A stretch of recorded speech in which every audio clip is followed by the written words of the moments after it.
En fait, il n'y a de génocide dans le monde moderne que le génocide juif. C'était d'ailleurs la réalité, puisque depuis des années, la communauté juive organisée, Simone Veil en tête, s'opposait à la reconnaissance du génocide arménien. Car au nom de l'unicité de la souffrance, il n'y a de génocide que génocide juif. En réalité, il n'y a de génocide que génocide des Indiens d'Amérique, des Aztèques. Un génocide, c'est quand une population a cessé d'exister. Je crois que c'est ça. Et que c'était une volonté. Donc on peut parler au mieux d'une volonté de génocide. Mais je suis désolé de faire remarquer qu'il a échoué.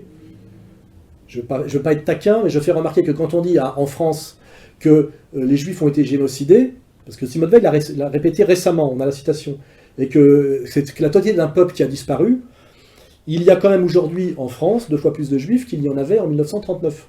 Donc c'est une communauté génocidée qui a multiplié par 2 sa population. Donc c'est embêtant, je veux dire, quand on sort du sérieux de l'histoire, pour être dans la mémoire obligatoire, avec derrière des lois mémorielles qui vous proposent la prison si vous ne répétez pas les âneries.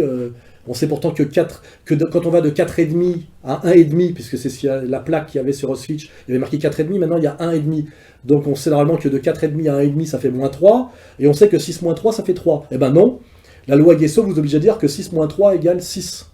Voilà, je ne vais pas rentrer dans les détails, parce que sinon, je risque la prison. Donc, la loi française oblige à dire que sur certains sujets, 6 moins 3 égale 6. Sinon, c'est la prison. Et on est dans la terre, dans le monde de Descartes, de Voltaire, de Rousseau. Ça va très très mal, quoi. Je veux dire, voilà. Et à cause de qui, de quoi, voilà. Toujours, on arrive toujours au même sujet. Donc voilà.